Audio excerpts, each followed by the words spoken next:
Welcome to Manager Tools. This is Sarah. And this is Kate. Today's cast, the world's best feedback organization, part 1 of 1. The questions this cast answers are: how do great organizations deliver feedback?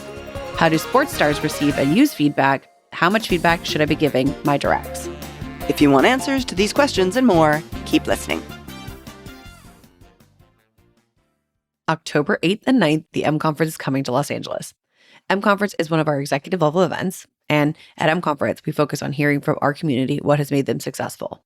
This year, though, we're going to have some special Manager Tools 20th anniversary events and swag with a panel event hosted by our team. Come to the M Conference, learn from others who have achieved, how they got there, and what it takes to be great. Sign up at manager-tools.com/training. I'm excited about this podcast, although I know you are probably less excited than me because you're under the weather. I am, but it's such a fun topic. Yes, we're both big football fans, so we are excited. Sarah's probably going to sound a tiny bit, like 1% less excited than me because she's 1% ill, at least. Sorry, folks. At least 1%. It's more than one, definitely. Right. So feedback and the NFL. Exactly. Listen, y'all, if feedback is so important to high performance, and it is, then we figure it makes sense to study if and when and how the very best athletes get feedback about their performance, because the NFL is the world's best groups of athletes, right? Or like the Olympics, all this stuff. So we consider that the NFL is a place where some of the best athletes in the world exist or work. And hey, if you're thinking about it, okay, there's only 500 CEOs of Fortune 500 companies. That's truly rarified air. Yeah, that's not very many. Okay. Except compare that to only 32 starting players at each position on each NFL team. So there are more than 10 times more of the world's very best CEOs than there are the very best starting quarterbacks, middle linebackers, centers, defensive ends, which I will say, as a person who has in the past said negative things about pay scales at the NFL, if there's only 32 of you in the whole world, I mean, then I think it might be okay if you're making a significant amount of money at it, because there are so few. And look, y'all, even if you count all 11 starting players on offense or defense, there are still more Fortune 500 CEOs than starting offensive or defensive players in the NFL. It is harder to become a starting NFL player than it is to become a Fortune 500 CEO. And guess what? They get more feedback than CEOs do too. Yeah, there are definitely connections between those rarified individuals and NFL players. Far more feedback. To be the very best at anything, frankly, you have to work exceptionally hard. But hard work alone, it's not enough. There's an old saying, practice makes perfect. The idea, of course, being that the more practice you do, the harder you work, the better you get. But modern coaches will tell you that practice alone doesn't make perfect. Rather, as they say today, perfect practice makes perfect. Ooh, so it's not enough to just spend your 1,000 hours, or what is it, 10,000 hours? That's the old thing about, like, if you spend 10,000 hours at something, you're an expert. It's not enough to just spend your hours. Those hours have to be done correctly. Yeah. And so we think of it this way. Two professionals, doesn't matter what they're doing, practicing their craft, both seem to work equally hard and fair play to them both. And one gets notably better while the other does not notably better. Why would that be? Because the one improving the most is learning what works and what doesn't, and discarding what doesn't, and using what does. Not enough to just do your 10,000 hours. You also have to be constantly moving into best practices. Yeah, improvement cycle. Yes, the improving player is learning from the feedback of maybe somebody else, but also their successes and failures, and applying the lessons of successes and failures to their play, their work, their efforts in order to improve. That's exactly it. Folks, feedback is a fundamental principle at the heart of the competitive nature of the National Football League. When we watch an NFL game, we're seeing the best people in the world who play football, playing football, honing their craft. And the NFL makes them that way and better every year by making feedback intrinsic to their performance. NFL players are better than us at their job because they are constantly bathed in feedback. They can't do their job for a single second without getting feedback. And the rest of us are not bathed in feedback. I'm going to get this out of the way now. I have some feedback for some NFL people. Okay, go to town. If you say you're retiring and then you unretire and you go somewhere else, that's not retiring. And I used to be such a fan of a particular coach. I would have said to you that they were my most favorite coach, and now they're not. And I don't think this person cares about whether or not I think they're my most favorite coach, but those are my words for them. And I also hope that their team doesn't win. That's my other thing. Okay. All right. Ouch. Burn. I know. Manage your tools burn. I've said it so much more strongly other places, and I just am trying to be so nice because I really do love football and I really do love the NFL. And if you know me, you know I'm a Saints fan. And that's what happens when you raise a person in Texas and then they go to college in New Orleans at a place where at the time they didn't have football for the college. So there you go. Mm-hmm. We are not here to talk about my team, unfortunately, or people who desert my team and therefore don't deserve a winning record. Well, we're going to cover two things today instead. But if you would like to talk about football, you can send us a note at customer service and I will talk to you about it. We're going to talk about how the NFL uses feedback and then what it means for the rest of us. And it does not mean here's how to win at fantasy football, which I also don't know how to do because I've been banned from playing fantasy football.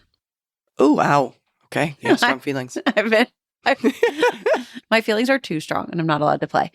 In any case, unless you have anybody want to include me in their fantasy football and isn't scared of my scary feelings, okay, that's not what we're here for. Let's talk about how the NFL uses feedback. Exactly. Okay, folks, one of the core reasons its many fans like watching NFL is because they've mastered the art of giving feedback to every player who plays every single game. If you play for even a single play during a game, you are required to meet with your coach and go over that play afterward. And here's first how they do it. Okay. So first, there's a camera that most of us don't have access to, which is so rude. I'm deeply upset by it. If anyone is listening who is in charge of what football games I'm allowed to watch, hear this.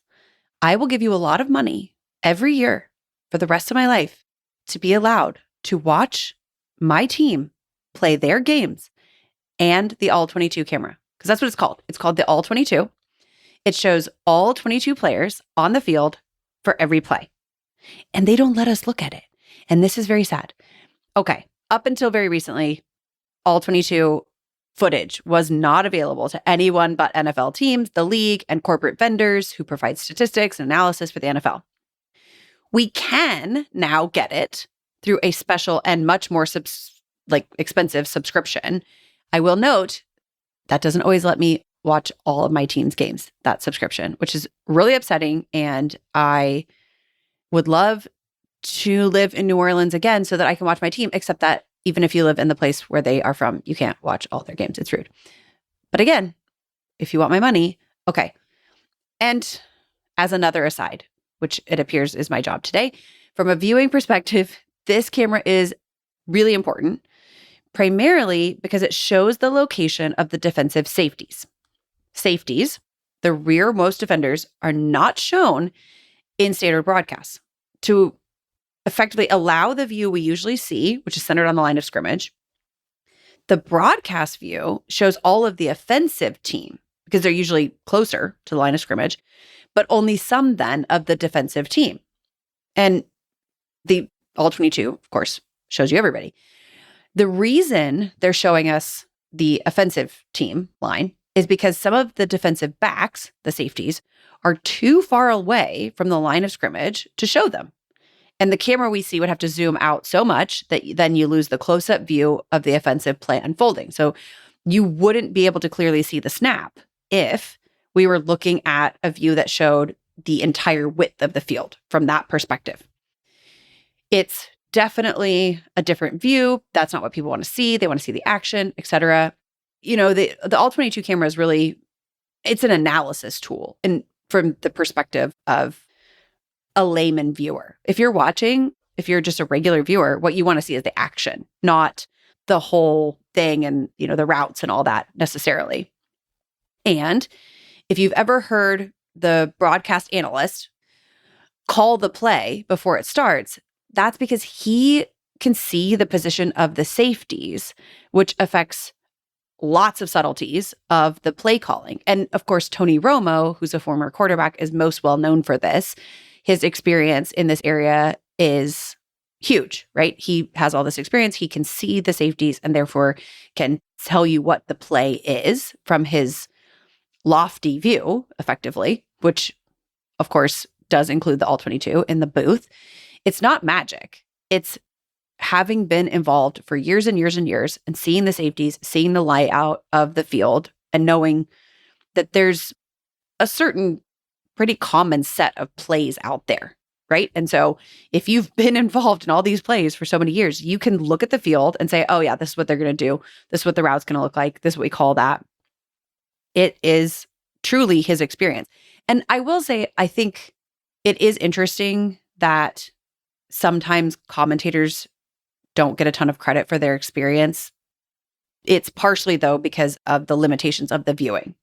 And we're not looking at the All-22. And if we did look at the All-22, in a lot of cases, wouldn't be able to tell what's going on there. Yeah, we wouldn't know anyway. Right. But the All-22 camera does so much more than just provide a more strategic viewpoint. The All-22 camera is owned by the league, not by the broadcasting organization. Mm-hmm. The camera records every play of the game. Every player, every play is captured in high definition by this camera. Mm-hmm. Now, folks, this camera obviously is recording. It's got every player, every game. And when the game is over, the recorded video is then beamed via a satellite, also owned by the NFL. Yes, they have their own satellite, to NFL headquarters in New York City. And overnight, that video is then processed by NFL servers, algorithms, AI, all of it, so that before sunup the next morning, video packages are sent to each team who played in the previous day's game. Video packages of each player's plays are sent to their position coach by the next morning, showing only the plays that player played in. So their 15 minutes or their 12 minutes or their 6 minutes, whatever. Exactly. And it's not just the whole play. That video player's package sent to their coach is zoomed in on that player only. It's like a close-up view of just that one person. Oh, man, I would love. I know. I want so much to see all of it. I know, unless you're the person being videoed, right? Zoomed in every play you make. What's more, the video zoomed in is sent in a way that has in the corner of the screen superimposed a picture-in-picture view, a smaller view of the entire play, so that when played on a screen, in a way that allows the coach and player to have context of the entire play, as well as that one little individual zoomed in view of the player. I would die to see this. I would be so excited. I would watch it for hours and hours and hours, which you would have to do because that's a million hours of tape, but it sounds amazing. And then I would have so many notes and none of them would be valuable because I am not qualified. Anyway, okay. So we've got this huge video package sent, whole game. Each player gets their own snippets. Their whole game time delivered to each player and the main video delivered. The day after the game, then, there are no physical practices because the players are all physically recovering from the game, which they absolutely need to do. And during this day of rest, if you will, each player sits down with his position coach and reviews every play they played, going over every move they made in ultra high definition and in slow motion on a massive TV screen. So a movie of yourself, if you will. And from our perspective, it gets better. Even though each game is 60 minutes long, the average NFL game only has 22 minutes or so of actual action. Again, like snaps and running and all that stuff, right? The clock continues to run on any play that isn't an incomplete pass or the play ending in someone going out of bounds, a penalty, or a timeout. So the clock is still rolling, and each player only plays roughly half the game on offense or defense. So this means, if you think about it, the time a player actually played is at most 11 minutes. Yeah, like 11 minutes of doing your job, let's say, the day before. And that's the best part. But players who play that much, like 11 minutes, let's say, in the previous day's game, offensive or defensive starters, get 90 minutes with their coach to go over their 11 minutes of actual playing time. The player and their coach go over each play multiple times, as you'd have to if it's 90 minutes and you only have 11 minutes of tape to be looking at, in ultra high definition, slow motion. That's roughly 8 minutes per play for a play that may have only lasted like 10 to 15 seconds all in all. And they do it over and over again and again and again and again.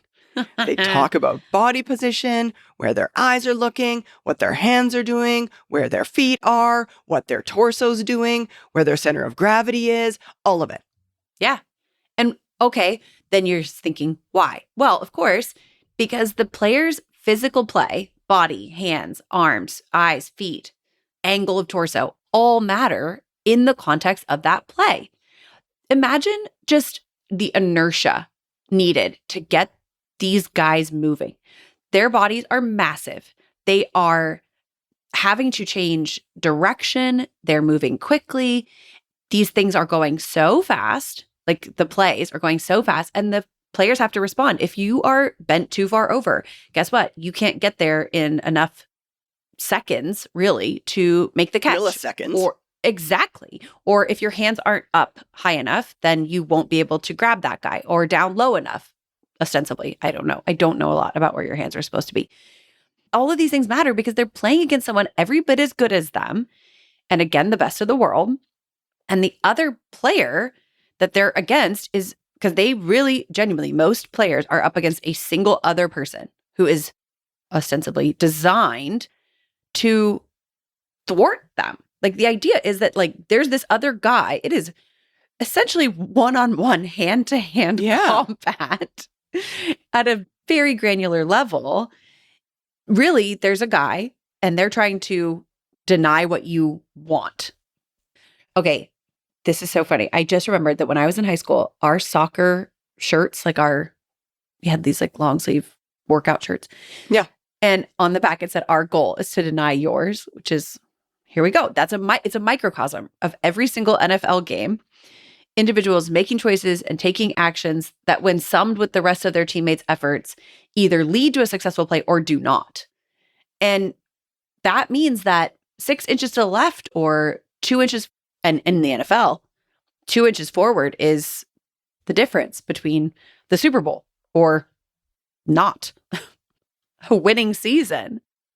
Exactly. And the NFL provides these tools for coaching staffs to go over the plays of every single player on every single play in ultra high definition slow motion, because players make plays and plays lead to points or don't, and points lead to wins or not, and wins lead to championships or not.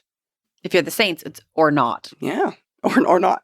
And it's in the NFL's best interest for these individuals, these players, to be at the top of their game and stay at the top of their game. Investing this kind of money, this kind of resources into ensuring their people are the best of the best is important. That's what keeps people watching. Yeah, and I will say, I'm sorry, Saints. I shouldn't have sassed you like that. That was rude. We did win one time. It was really great. And I'm still on your team all these years later, waiting for another exciting year. And it's so sad. If you're a corporate manager, you're thinking, okay, they're looking to correct mistakes. They do this so that they can point out flaws, errors, etc., so that these errors can be corrected. That would be a reasonable assumption, and you're wrong. You're wrong. NFL teams have learned that if every player knows that all he's going to hear is all of his mistakes, then it's a grueling experience and unpleasant. Coaches used to do that when this technology first came out, and it didn't work nearly as well as the way they do it now. Coaches have learned that if their negative feedback is going to be well received, they must point out all of the good actions the player took as well. Yeah. I mean, we say it all the time. You got to do the positive before you do the negative. Folks, even the NFL knows that positive feedback must precede and outweigh the negative feedback they're going to give.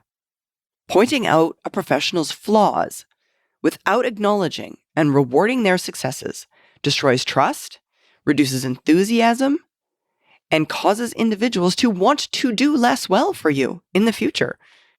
It breaks people down. Right. And we know they did something right. We know they did well. They're here, right? Yeah. So the fact that we are not speaking about the positives means that we're almost ignoring the obvious. It's like we're purposely putting it aside. And when we did our research and spoke with an NFL coach about this process, he pointed out something powerful about the response players have to this level of scrutiny and feedback. And so paraphrased, this is what he shared with us. There's 3 types of players in the NFL. There's the bottom 10 to 20% of the league's players. Their play is not exceptional and they know it. They dread these sessions. They're disengaged, even sulky about the experience. They don't ask questions. They don't ask for guidance. They just endure the day after video coaching sessions. These guys are out of the league in 1 to 2 years. Then there's the middle. Yeah, like the 70 to 80% of players. They come to sessions, but they don't have an intense attitude about their learning, pay attention, but wouldn't be called deeply engaged. Sometimes they ask questions, sometimes not. Sometimes they ask for guidance, and sometimes not. But then there's the top 10% of players in the league. They come to their sessions early. They've likely reviewed their own tape before they sat down with their coach. They ask questions. They're intensely focused. They ask for opinions, ideas. Even on their good plays, they ask what they could have done better. They radiate a learning, questioning intensity about their own performance. They learn from their successes and failures, both. And when their session is done, they ask to go through it all again in its entirety, perhaps with another coach or a player to bounce ideas off of. And these are the players who are going to be in the NFL Hall of Fame. Yeah, that sounds right. It's very similar to our lives at work. Some people respond really well and some people don't. And who is your top performers versus who is not kind of fall into those 3 patterns as well. And I have often said when we were giving feedback that it's easier to give top performers negative feedback because they're already awesome and they know they're awesome and they want to get better. The thing is, all of the guys in the NFL should know they're awesome. There's not enough people in the world doing this job for somebody, even, the lower guys in the NFL, to not realize, hey, I am in rarefied air. And some people, even knowing that they're super great, are not open to getting better or feedback, or not aware of the fact that, hey, being awesome doesn't mean that there isn't room for improvement. Sorry to interrupt y'all. Graduation season is upon us. Set that new grad up for success with a suite of tools designed to help them excel. Help them land a role with our resume workbook and the interviewing series. Help them ace that job with our first job, fundamentals, and effective relationship series. all part of a career tools license. Learn more today by visiting us online at manager-tools.com/licenses. So we wanted to share this with y'all because we love football. No, because it is, we think, one of the most impressive examples of an entire system of feedback designed to improve performance while maintaining trust. And we love it. And you're likely thinking two things. First, you're thinking, hey, it's great for players at that level in a system focused on individual performance, leading to team success.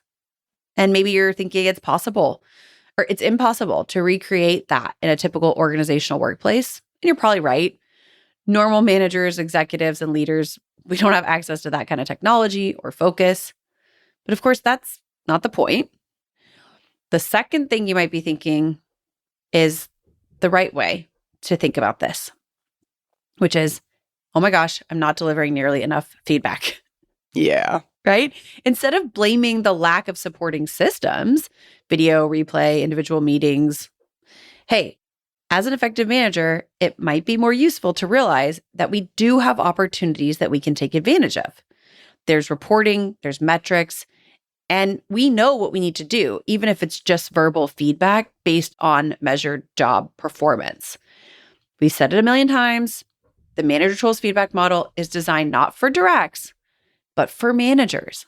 It's simple, effective, and efficient way, just like the NFL's more complex and complete system, to talk to people about their performance. Mm-hmm. And that's what it's built for. It's really built to make your job easier. It should take no more than 15 to 20 seconds to give a piece of feedback. But too many of us just don't do it. And what we hear is it's hard. It's so hard to give feedback. It takes time, even if it's only like 10 seconds of time. Also, hey, it's super uncomfortable, like really awkward. But it's surely not as uncomfortable, I would venture to guess, as those NFL players who are literally so uncomfortable due to physical pain from being beat up on the day before that they can't fully do their job 2 days in a row. I mean, Right. Your folks don't need a rest day every time they do their job. Some people do. Imagine if you aren't feeling good, like your body hurts. Yeah. Right? Well, you don't have to imagine. But imagine if you have like the flu and your whole body is hurting and you're maybe not in a headspace where you want to hear, hey, this is something you could have done better. And that's what these guys are doing. They actually show up, they're in physical pain, and they show up to get told, hey, you could have done better. And you know why? Because every single person, every single day could do better in some area. And we're not saying you're not doing great. We're saying everybody has room for improvement. The NFL is teaching us that we're not doing our job in talking about performance with our directs. We have the tools and we're not using them. And we're all guilty of this. All of us, again, have room for improvement in delivering feedback within our system. Yeah. So today is the day we can make a change. Mm-hmm. There's a path forward. It's an easy path forward. More feedback, more positive feedback first, and more often. When someone performs to your standard, give them positive feedback. Show them you're paying attention. Show them that that was important, even if it's just tiny and minuscule. It made some change in your life that was noticeable. You might not have as much data as live videos delivered to you via satellite could give you. I want a satellite. I know, me too. But folks, don't blame a system you don't have. Work with the tools you do have. And you've got plenty of tools. Yeah. A simple way to do this is pick a different direct every week to walk out of your staff meeting with and tell them what they did well during the meeting. So as you all are leaving, pick a person, walk with them, tell them what they did well, tell them what they can improve. Spend time in every one-on-one giving feedback. Write it down. Don't wait for patterns. Don't wait for big wins. Focus on small things. I often remind myself that the standard is high.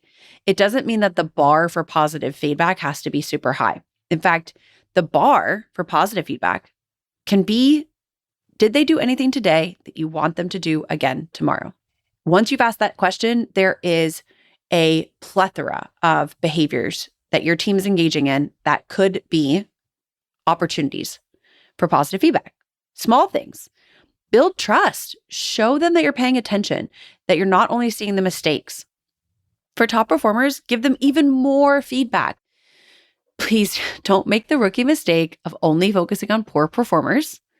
When your top direct asks for communication about their performance, tell them what you think, even if you didn't follow the feedback model precisely. Just share with them, communicate with them, suggest ways they can do even better. When they ask for more, give it to them and teach them how to respond to your feedback. If they ask and then maybe they're not ready, like not perfectly prepared, hey, let's keep moving forward. Let's keep adjusting. Let's keep getting better. And don't miss the value for yourself. Yeah, exactly. This analogy, the NFL analogy, doesn't just work for you as a manager giving feedback to others. It's also about you as a recipient of feedback. Seek out feedback. Be one of the folks in the future Hall of Famer category and ask your boss regularly for feedback. When you do get it, positive or negative, say thank you. Even if it's not delivered perfectly, I assure that you won't be delivered to you perfectly or the exact way you want it. But what we can probably ensure is that the person delivering it is probably not incredibly comfortable giving it. So even if delivered to you poorly, be thankful for having gotten it at all. If you're thankful, you'll get more. If you're defensive and push back, you probably won't get more. Behave happily when you get it, especially the negative. Remember your successes and repeat them. Work on areas where you failed. Don't dismiss feedback because your boss doesn't understand or she wasn't there or they couldn't do your job anyway. Because remembering back to the football analogy, most NFL coaches couldn't do the job of their players. But the best players don't let that fact get in the way of their own development. And we don't need anybody writing in to say something about Harbaughs as coaches. And nope, we know. Okay. And I'm not sassing the Harbaughs, although I will if you let me. If you have managers working for you, insist upon them giving feedback to their people. Ask your skips individually and in skip level meetings who got feedback in the past week and what was it about and how often do they get that feedback. Hold your managers accountable for giving more feedback. The coach of an NFL team has to ask the position coaches to do this. We've talked about skip blindness before. Let's fight through it, especially in this case, so that we can have a higher performing workplace, so that we can be the NFL. Heaven forbid that there is a potential future Hall of Famer in your organization and your manager isn't helping them to achieve it by increasing their ability to perform. That's exactly it. So folks, to wrap it all up, professionals who want to be great seek out feedback. Managers whom they work for are expected to deliver feedback. Leaders who manage managers are expected to hold those managers accountable for feedback. You may not have the NFL's resources, but the fundamentals of feedback are available to you all. Complaining about what you don't have is not the answer. As the U.S. Marines say, do what you can with what you have where you are right now. But not in Denver, Sean Payton. Thank you, Sarah. Thanks, Kate. That's all for this week, folks. Join us again next week as we cover a new topic. And if you've enjoyed today's episode, don't forget to follow, rate, review our podcast. It helps more people find us and keeps the conversation going. Have a great one. Bye, y'all. Bye, everyone.